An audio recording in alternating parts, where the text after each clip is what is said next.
NP Bangla YouTube channel থেকে বলছিলাম। হ্যাঁ বলেন।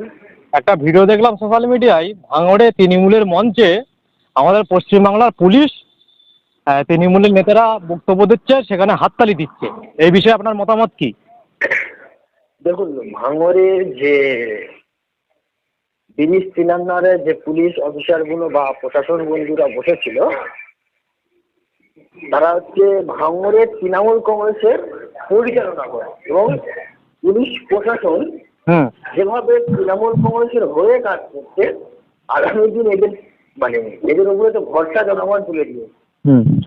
আর এই হাততালি বা তালি বাজানো বা সাথে সাথে থাকে বা মঞ্চে পাশে পাশে বসে আছে পুলিশ।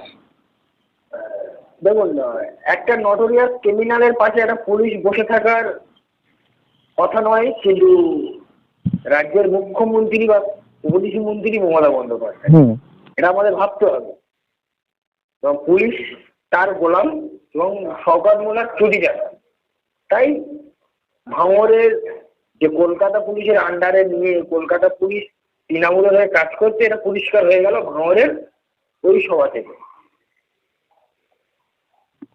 তবে কি পুলিশ কি ওর্দি ছেড়ে তৃণমূলের ঝান্ডা ধরতে চাচ্ছে? কি মনে হয় আপনার?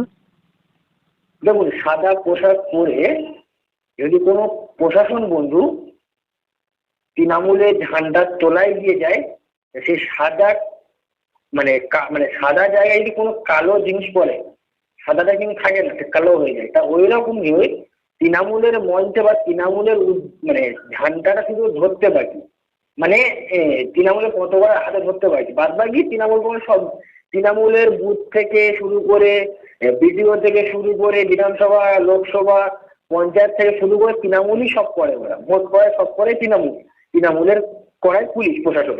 তাই আমাদের মানে নতুন করে কিছু বলতে হবে না যে প্রশাসন কাদের হয়ে কাজ করবে বা কোন উর্দি খুলবে। আমরা সেই জন্য তো আমাদের রাজ্য নেতা থেকে বুঝতে কর্মীরা সকলে বলে যে পুলিশ তুমি উর্দি ছাড়ো, তৃণমূলের ঝান্ডা ধরো। এটা তো বলেই যাচ্ছি আমরা।